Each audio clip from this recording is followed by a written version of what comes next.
Hey, Mark. Well, that's a great... Dan? Hey, this is Mark with The Practical Still. I'm here with Dan Cavallari, and we're in a little bit of a goofy mood, but it involves whiskey, so I think it's okay. What do you think, Dan? Is it okay? Kind of goofy mood. Oh, I think it's lovely. And, you know, what better way to be goofy than with a little E.H. Taylor? Yeah, so tell me about that. I haven't seen... I've got one of those stuffed in a cabinet downstairs, but is that the small batch or a single barrel? What you got there? This is the single barrel. So, you know, we had a little 4th of July gathering, and I wanted to open something nice, and I've had this forever. And this is one of those bottles where it's like, you know, you had said a long time ago that, you know, the difference between the single barrel and the small batch didn't seem like much of a difference to you. Both excellent, by the way. And I wanted to test it for myself finally, and so I did. And the verdict is, I think you're abso-stinkin-lutely right. I think it's fantastic, but I can't tell any difference between the single barrel and the small batch. You know, and there could certainly be a difference. You could certainly run up on just an amazing barrel, but that was, you know, and even before they cost what they cost now, when I would routinely buy the small batch for $30 or $35 and the single barrel was $50. Yeah. Even then, I thought it's not that much of a difference in price, but I just don't see much of a difference in the whiskey. I too am on a single barrel though. I'm on a Russell's Reserve. Yeah, let's see what you got. Little Russell's Reserve. That's great. Single barrel rye. That stuff's really good. Yeah, delicious. That stuff is delightful. Delightful. Yeah, it's good. You speaking of delightful, Mark. Since we had no real topic, what are we going to talk about? Yeah, we're not going to just talk about popping corks. You just got back from a trip to the motherland, to your homeland. You just got back from Alabama and did a little shopping for some whiskeys. What was different about it? Like, Colorado is such a weird place to shop for whiskey. What was different about shopping for whiskey in Alabama? Oh, first of all, if anybody's out there and you don't have a bottle of Russell's Reserve single barrel rye, go get it. It's everywhere. Get some. It's $75, a little pricey, but holy smoke, is it good? Yeah. The difference. So it is really the good. big difference is Alabama's a control state. Colorado's not. And in quick little definition, the control state means the state, you know, the government controls the distribution of whiskey at retail and wholesale. And they've got their own little stores, little ABC stores. And it doesn't mean they can't have privately owned liquor stores, and they do in Alabama, but everything costs a lot more because they got to buy it from the state, and they're in competition with the state. So there's pluses and minuses. You know, I think on the plus side, in Alabama or any control state, if you can find a bottle of whiskey, they're not going to price gouge you. They just price it the way they're supposed to price it. And it used to be it cost a lot more in Alabama. You know, a bottle here, a bottle there. It costs more in Alabama. Now it's not the case. Prices are pretty comparable. And then there's the thing that always killed me, because you know, when we lived in Alabama, we lived about 4 hours from where all this whiskey's produced in Kentucky. There's just stuff there you'd never see on a shelf that just kind of laid around out here when I got here. I couldn't believe back then there was Weller was just, Old Weller Antique 107, Special Reserve, the E.H. Taylor, just kind of hanging out on the shelf. I mean, the day I'd find that stuff in Alabama was Celebration Day. Weird. So this trip, and I sent you a picture because I walked the very first little store I went into just trying to grab something before we went to a friend's house for dinner. It was 4 bottles of Booker's just sitting on the shelf. Oh God! Yeah, we hadn't seen. I haven't seen a bottle of Booker's myself on the shelf. I mean, it's been months since, and when you do, it's $100 or $120. It was just sitting there for $89. Oh my God! The last time I saw it on the shelf, it was $250. Yeah, it's crazy. The last 2 times, in fact. Yeah. Garbage. So I could not leave those bottles on the shelf, even though we were traveling, and obviously it's not right or fair, or it's frowned upon to ship whiskey around. But you can check bags, and I think the rules for the airlines is 5 liters. So, and I'm not saying that's how those 2 bottles of Booker's got back to your house or not from Alabama, but they got there. They just appeared. Yeah. Yeah. I'm happy with their arrival. Yeah, I took one of those bottles and I just kind of carted it around the whole time and splashed a little in my morning coffee when we went back. We stayed in New Orleans for a few days too, which is a lovely town, and shared some with everybody I saw that wanted some bourbon, and it was wonderful just to cart a bottle of. And that's the tag-along batch. It was 2021. Was it -2? I don't remember. -2, yeah. Delicious. I have it right behind me. Hold on. Oh, yes, delicious. Yeah, -2. So, I tag-along batch, yeah. I came of age as a whiskey drinker, and of course I grew up in Alabama, and I don't know that I really realized until I got into whiskey that whole control state thing, and it's quite frustrating in some ways. Now they do their allocations different, so that what used to happen was once a year when it was PAPI allocation or BTAC allocation, they would designate certain ABC stores in each town to be the allocation stores. And then we, the whiskey geeking public, would queue up as soon as they closed on Saturday evening, because the state stores aren't open on Sundays in Alabama, and they wouldn't let us camp in the parking lot until they were closed. We camped out. There was always that one person that controlled everything, so they'd show up right at 6 o'clock, and they'd have numbers, usually back to 50 or 100. They wouldn't try and number everybody, but you'd come up, sign your name to your spot in line. That dude would hand you a number, and that was your number. And so we'd camp until Monday morning when the store opened back up. And then they'd let you pick one bottle from the super allocated, one bottle from the middle allocated, and one bottle from it's not really allocated, but we don't see it that often, table. So you could buy 3 bottles or 4 bottles. Sometimes it'd be 2 off the third table. And that was how I first got. Awesome. I got my first Old Rip Van Winkle 10 that way, because I was 49th in line, I think, that year. And that's how we get allocated whiskey. But I paid $59.99 for that bottle of Old Rip, because that's the retail price. Stop. Now you just hurt me. So that's the upside. That was years ago. That was 2000. I don't remember, 2012 or 13. That first time I got that bottle. But that's the upside of the allocated. So the downside is they don't have store owners that are passionate about the hobby. So they don't really care.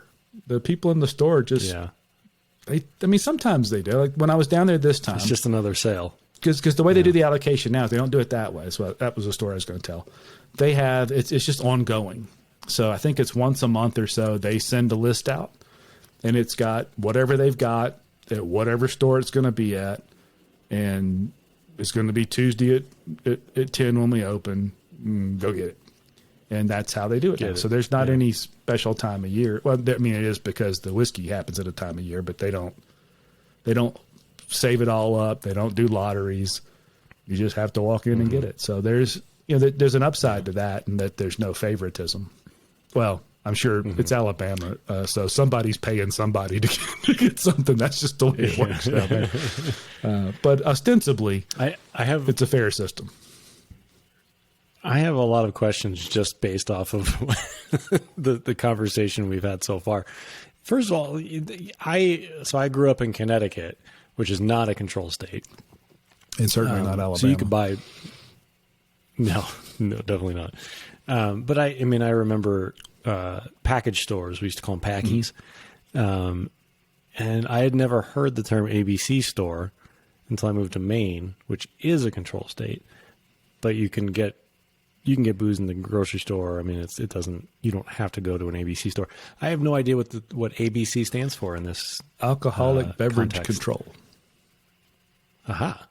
I just learned something. See, because I've never really lived in a place where that was a thing, and it always baffled me that you would call it an ABC store.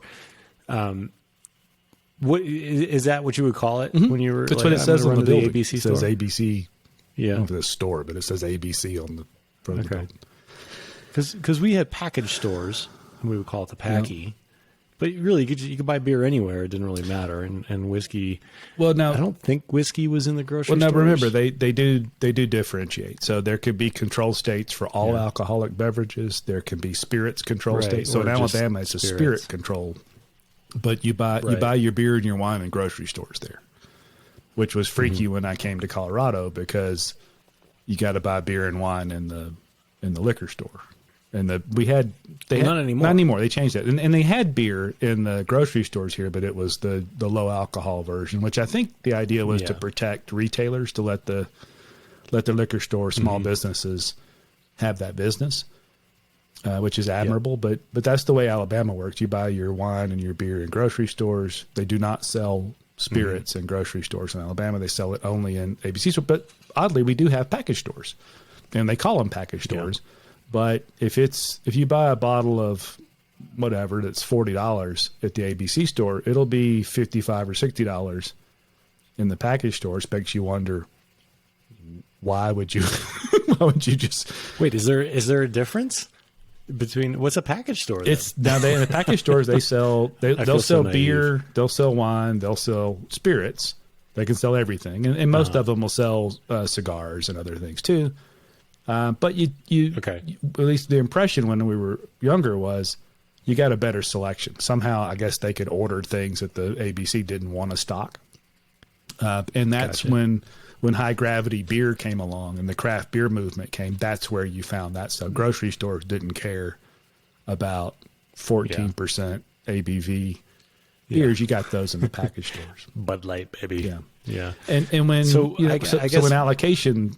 The idea of allocation came along and whiskey geeks and the whiskey market exploded. There was those pluses and minuses, and I would go to package stores because they would get stuff that either the ABC store didn't want to stock.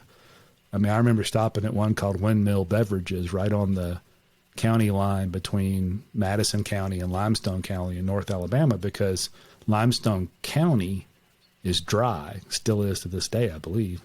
Some of the cities have gone wet, but the county line was where all the little package stores accumulated because you could just drive down to the county line, step over the county line. But I used to stop in there because one day, just on a whim, I went in there and there were 4 bottles, and goodness, I wish I had saved at least one of them. It was 1 or 2 labels ago for Old Weller Antique. There was 4 of them sitting there for $28 a piece. Or $23 a piece. I can't remember. Of course, I left one because you don't want to be that person that doesn't leave. But no, I want to be that person. Yeah, it's a weird thing. There's these little package stores, and of course, there's more package stores. They have better coverage, and there's not very many ABC stores. So in my hometown of Mobile, Alabama, I think there's 4, maybe 5 ABC stores in a town of 400,000 people. So maybe you don't want to drive 6 miles to get to the ABC store when all you really want is a bottle of Taka vodka. Just roll into the package store. Sure. I don't know. Yeah. But some of the go ahead. I was going to say, so what is here in Colorado? We're kind of experiencing this overwhelming demand for whiskey, and it's becoming a big hobby. Did you get the sense that there?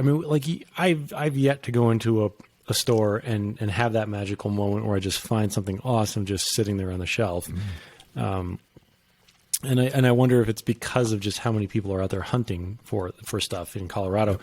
Do you get that sense that it's the same down in where you were in Alabama, or is it a little bit more normalized? I get the sense maybe the magnitude is different just because the population difference. Again, Mobile's 350 or 400,000 people. The greater Denver area is gigantic. But they can still, they spotted me. The staff they knew what I was.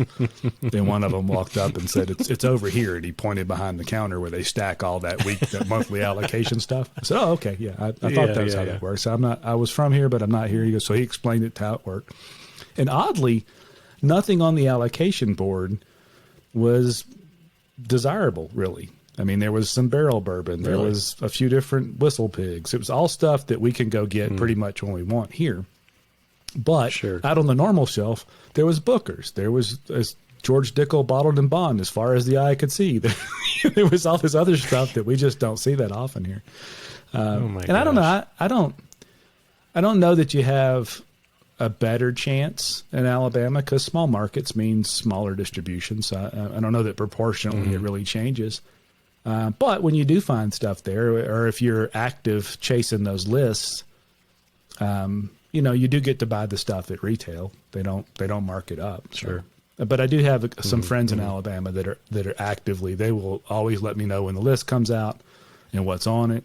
There's really rarely, except in the season, except in the fall when all the good stuff's coming. There's rarely anything that we can't just get here. I mean, every once in a while they'll have something like an Elijah Craig 18, but it's never there when they get there. Interesting. And I can't imagine with the popularity of whiskey. I can't imagine politics getting in the way. Politics gets into everything in the South. They're just somebody's getting that whiskey for it. It's the shelf, I'm sure. Yeah, sure. So we actually get a better. Would you say we get a better selection here in Colorado? When I moved here in 2017, absolutely. I was shocked at what was on shelves here that I would rarely see. And again, E.H. Taylor small batch. The whole time I lived in Alabama as a whiskey person, which was probably 6 or 7 years that I was into whiskey, I bought one bottle of E.H. Taylor small batch, or maybe two, and a couple of the single barrels, not many. When I got here, you go to Hazel's in Boulder, there'd be 2 cases of small batch sitting on the shelf in 2017. There'd be typically I'd find once in a while, I'd find Old Weller Antique 107, but Special Reserve in every store on the shelves. Yeah. And you can still, Special Reserve, you can still find fairly easily. I don't see it that often. So not easily. Maybe I'm not looking in the right place. But I bought those Kentucky Owl Ryes. I still have one of the batch ones. They were just sitting on shelves here. And I'd never seen that down there. So it's. I did see some E.H. Taylor small batch just the other day. Yeah, well, but $65 or $70. I'm just not. Oh, it was more than that. No, it's not. That's a 35. In my head, maybe it's just because that's where I bought everything. I've never paid more than $35 for that, and I haven't bought one in years. So, but that in my head, that's a. And I've got one. I need to open. I've got one. I need to. Actually, you had one a while back. I would pay. I did, yeah. And I would pay. So I got lucky with these 2 bottles. I didn't pay very much for these, the single barrel and the small batch. I paid a total of $60 for both of them. But now, I mean, if I saw either one of these on the shelf for $60, I would grab it for sure. The last one I saw just a few days ago, of not the single barrel, the small batch, was $120. Nope. Super nope. Yeah, nope. It's even at 50, delicious, but it's. I'll just buy Kentucky Wild Turkey Kentucky Spirit. I'll buy. There's just all sorts of stuff I'll buy for $50 before I pay that for the small batch. I sure do like E.H. Taylor though, so I would pay $50 to $60 for it, no problem. I'm going to say no because that's my answer right now. I'm not going to tell you it won't change one day. But right. Same with stuff like Eagle Rare. Eagle Rare in my head's a $25 bottle. Sure, I'll pay $30, but I'm never going to argue over $5. But it's just not a $50 bottle of whiskey to me. No. I mean, I paid. There's one over my shoulder here. I paid $35 for that, and that's the most I've ever paid for Eagle Rare. But if you were going to pay, it's good. I mean, it's really. If you were going to pay $50 or $60 for something, wouldn't you pay it for Eagle Rare before E.H. Taylor? I mean, it's. Ostensibly, it's one of the 2 Buffalo Trace bourbon mash bills. It's a 10-year age-dated product versus who knows. I mean, the E.H. Taylor's bottled and bond, but I feel like the E.H. Taylor. I mean, I like Eagle Rare a lot. Eagle Rare, though, to me, I don't know how to say this because I know you sure do love Eagle Rare. I like Eagle Rare a lot. I mean, I like Eagle Rare a lot too. I actually do think I like the E.H. Taylor better. And I think that just comes back to sort of some of the tasting notes, like palate again. Sure. Like I love those. I love that big caramel and vanilla, and E.H. Taylor has that in spades. So I don't know. There's just something about E.H. Taylor that I really, man, if I was paying $35 for this bottle, this is all I would drink. Although, well, I don't know, maybe rare breed too. But I did just zip through a bottle of that, so I guess I could shut up. But yeah, I don't know. That's a good question. I mean, if both of these bottles were on the shelf, the E.H. Taylor for 35, and I don't know, the Eagle Rare for 30, we'll say. Would I pay the extra $5 for the E.H. Taylor? Oh yeah, I would. Well, that's a different question. I'd probably buy both. Yeah, that's a different question, because I think the correct answer is you buy both. You don't discriminate. The question though is, if one of those bottles is going to 50 or 60, like why is an E.H. Taylor small batch 60, 70, 80, 90 bucks? Why? There is no logical. No, that's stupid. Yeah, it's not. The geekies have pushed it that far. And I will just if I walk in and there's E.H. Taylor on the shelf at $60 small batch, and there's a bottle of Eagle Rare sitting there for 30 or 35, no qualms. I'm just buying the Eagle Rare and walking out. And I have to go look. I don't remember if they're both batch mash bill 1 or 2. Let me go look. Well, okay, so that in that case, yeah, I would grab the Eagle Rare, because, just thinking about budget. I mean, Eagle Rare is such a fantastic bottle for anywhere under 30. To me, anywhere $35 and under. Mm-hmm. I think it's a buy easily. E.H. Taylor small batch, I don't know. I still feel like I would buy it for 60. Like, I think if it was 60 on the shelf, they're both mash bill number 1. Yeah. So they both start they come out of the still. Could have been either one. Yeah, right. Now, they go off and do different things, and who knows? I don't even know how many warehouses Buffalo Trace or Sazerac's got. It's probably a pile of them, but yeah, it could. Well, I also love that the E.H. Taylor bottle is. It certainly should be different whiskey by the time it gets in the bottle. Yeah, the E.H. Taylor bottle is also 9 feet tall, which I really like. Yeah. I don't care for the tall. I like the shorter bottles. They're easier for my storage system. They hide better. Well, I have many storage areas, and so I can find a place for everything. Yeah. I don't know. That's a good question, but I really opened this yesterday, and it is so fantastic. And I opened it with a friend of mine who wasn't he's me. Sort of gotten into. It wasn't you, no. It will most likely be you next time, though. Let's be honest. No, but he's sort of like growing into whiskey now, and like really enjoying learning about whiskeys and tasting different ones. And he was really impressed with this one. And it was like the first thing he said was, "Wow, it's vanilla and caramel." Yeah. And I think to me that's the big thing with E.H. Taylor is like if you're looking for that full mouth flavor, the mouth coating feel. I mean, it has that. Yep. No doubt. But going back to what you had told me before, the difference between the single barrel and the small batch. If the single barrel was on the shelf for 60 and the small batch was on the shelf for 60 and this was on the shelf for 85, I know exactly which one I would pick. I'd get the small batch because it tastes almost identical. Yeah, and I'm not suggesting I've had hundreds of both to give you a great sample size. I'm just telling you I've had, I don't know, a dozen or two of both. Well, a dozen or two of small batch and 10 or 12 of the single barrel over the years. I've never sipped the single barrel and go, dang, I need to always buy single barrels with this because it just isn't that big a difference. I mean, if I saw either one on the shelf, I would probably consider buying it. I don't know, man. Lately, I'm struggling. I'm just struggling with the price of stuff, and I get mad at myself when I don't take a step back and say, okay, what am I really looking at here? Am I caught in? Well, you've been in the game a long time. I mean, that's part of it too. Is you have this perspective of having bought all this stuff when it was super cheap, and it was easy to get a bottle that I would die to get some of these bottles that you just bought for $25 on the shelf, 10, 12 years ago. Yeah. But I don't know. The game's changed now. I hope I'm better than that. I hope because I'm getting mad at myself in the moment when I pay too much or I don't think about an alternative, because that's part of what we want to help people understand is there are alternatives. Sure. Blanton's is a good example. If Blanton's was $50 I wouldn't even hesitate. 60, I wouldn't even hesitate. Right? I think the most I've ever paid for Blanton's is $63, and I still have nightmares that I paid that much for Blanton's.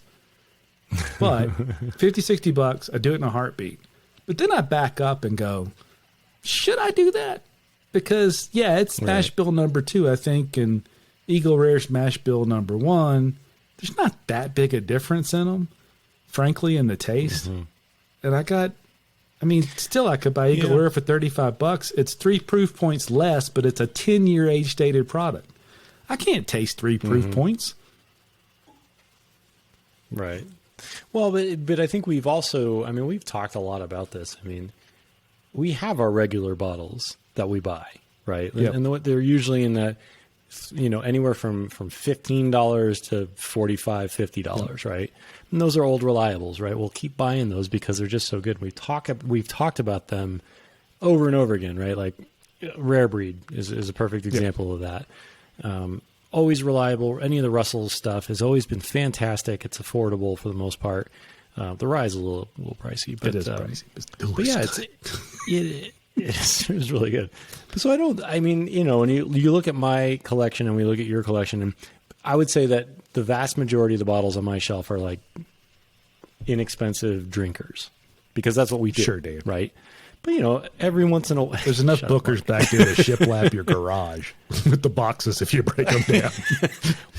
That's why I keep buying affordable drinkers. Shiplap the garage.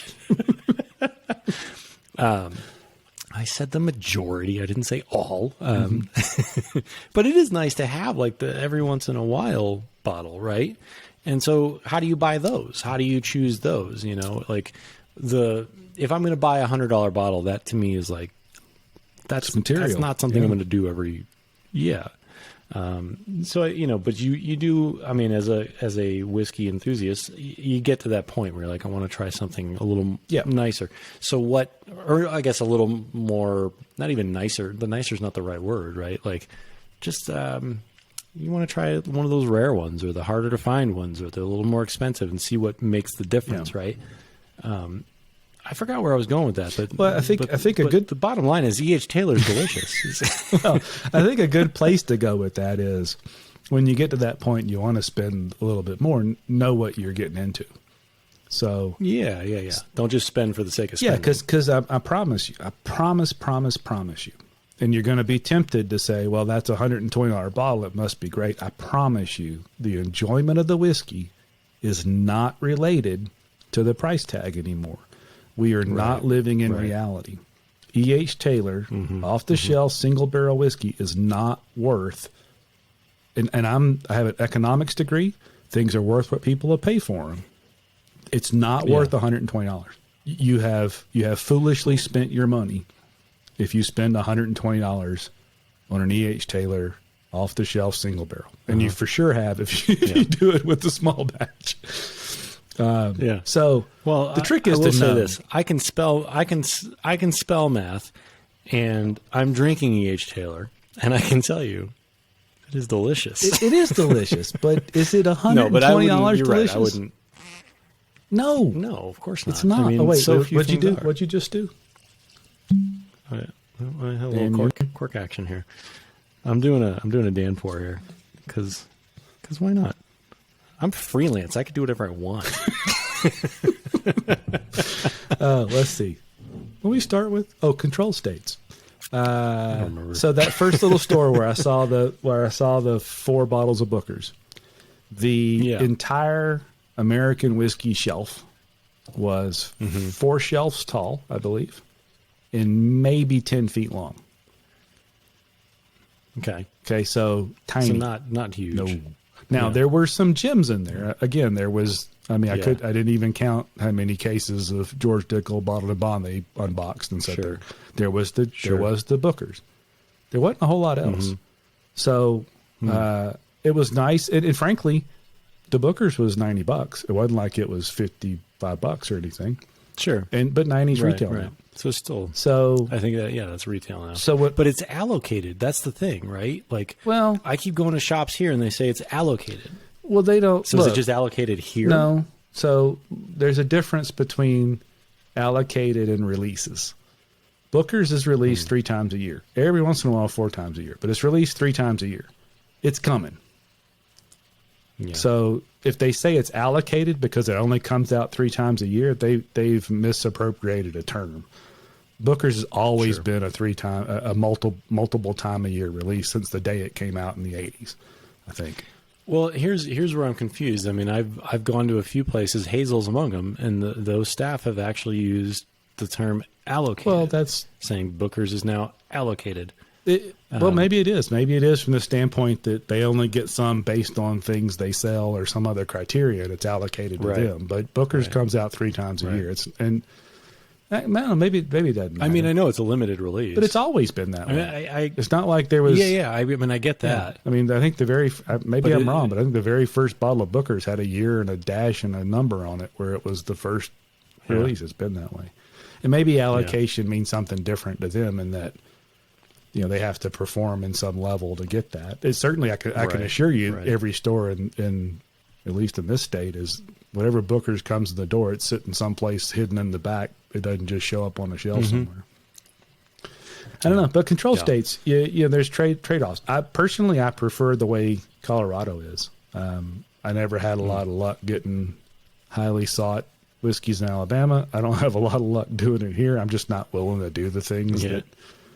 Sure, I'm not willing to do those things. Camping out and I'm not doing it. And if a store, your buddy Casey at Spirits in Arvada, he seems to he values his regulars. I think he kind of gets that the stuff we want to buy is not a big part of his revenue. The beer and the wine is what pays the bills.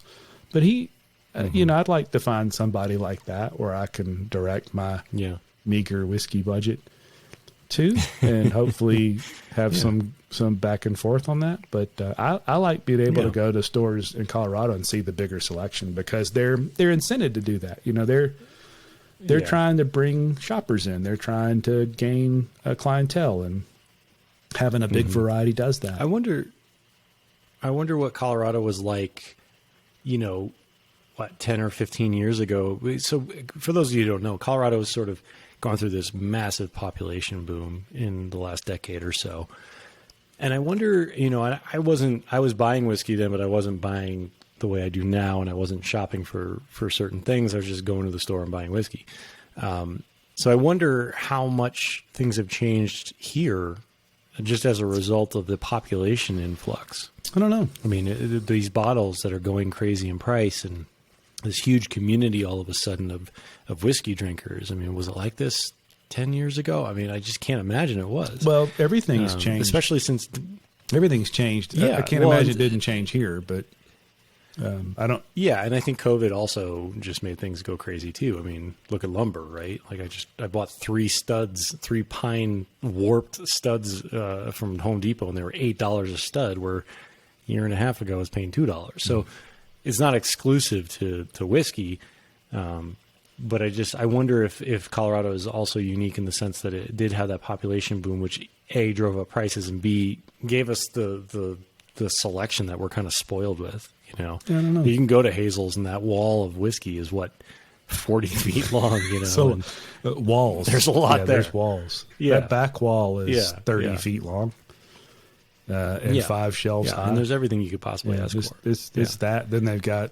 I mean, their little glassed-in special case is. There's got to be 120 bottles in that. And then there's the Scotch walls, kind of small, but it's packed. I don't know. You won't see. I'll tell you this, and I don't know about all control states because I've only ever lived in one control state.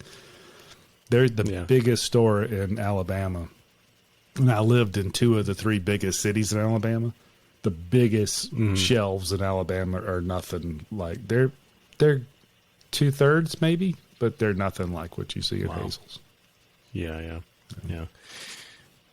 don't know. I mean, I think Colorado's got an interesting thing going on, and I wonder if it's sort of a hyperbole of what's happening everywhere else. I don't know. I think Colorado's every town's a little different, but I think that in the grand scheme of things, if you watch other markets just from a following Whiskey Geek standpoint. we're not the craziest market in terms of price and availability. I mean, some of the New York markets are just nuts. They're paying 4 and 5 and 6 times what we're paying for just standard stuff. Yeah. Same in the Bay Area, same in LA. It's crazy. And DC, Washington DC was a huge hub for that before COVID. So, but those are always sort of hubs for everything, overpriced booze, luxury goods, and everything. Yeah. I need a big metro. I think the moral of the story is be grateful for what you have here in Colorado. We have better selection, decent pricing. It's tough to get the nice stuff. In Alabama, you get great pricing if you can get it, but it's kind of nobody cares, so you're at the whim of the market. And if you don't have any of that and you live in the very center of a state, well, you're kind of hosed. Otherwise, if you're close to the border, drive across and find something you can see live what you with. can see. Yeah. But the biggest moral of the story is, I guess I don't really care, because I'm telling you, I've not run into a situation yet, and we've traveled a lot around the country for work, gone shopping to have stuff to drink while we're there, for vacations, whatever, places we lived. I can find really enjoyable whiskey on any shelf, anywhere. Yeah. So I don't, I wish I finished off my 2019 George T. Stagg, the only bottle of BTAC I've ever gotten to buy. I had a love-hate relationship with that bottle. That was the saddest Instagram post ever. But that last sip, oh my God, it was delicious. But I'm not chasing it. This is really good. It's not as good, but it's close. It's really close. And I can buy it whenever I want. So be grateful for what you got, I think. Yeah. I got half a bottle of George T. Stagg 2020. So half? I'm pretty grateful for that. Goddamn, slow down till I get there.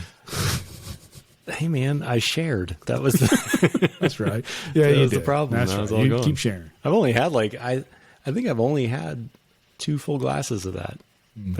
But I wanted people to experience it. That was what was so fun about that day and actually I was just over. So some of our friends, Jacob and Tanya, who come over for our whiskey nights, we were just over their house the other night, and we still talk about that bottle. I mean, it was a thing. So you even when we were hanging out with Lenny at Deerhammer, you brought that bottle. Yeah, he was excited to have a sip of that.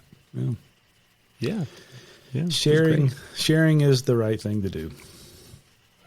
Sharing makes it taste better anyway. Yep. All right, well, we're back in town, back to normal. Yeah. We got a whiskey night coming up. Next week, week after next? Well, yeah, week, I think. Yeah. Everybody get your vaccinations and get back to hanging out with people. And let me tell you something about vaccinations so while we're here.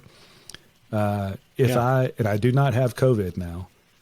If I didn't get COVID in New Orleans, the vaccines work. You ain't getting it. Because there is a lack of you know what that I just was shocked. Yeah.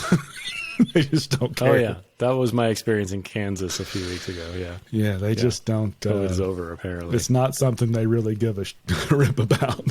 No. Well, anyway, vaccines work. Well, I'm looking forward to next week and having our whiskey night. Maybe while you're here, we'll record a little video and do a little podcast. And drink a little something. Cool. All right, this is fun, Dan. Cheers. Finish your whiskey. I'll finish my whiskey. I'll see you in a week, whatever. If you get up this way, espresso machine's always on. Stop by for a coffee. I'll be up this week. I'm stopping by. There you go. I'm here all the time. Tip your waiter and your Does the espresso come with a little shot of Booker's in the espresso, like Alabama style? I did Grand Marnier in it the other morning. Here, I did double shot of espresso, little float of Grand Marnier on the top. Oh, delicious. Yeah. Delicious. What time is it? I'm coming over now. It takes like 15 minutes to have it cranked up and ready to go. Yeah. It's perfect. Perfect time. All right. Cheers, Dan. Enjoyed it.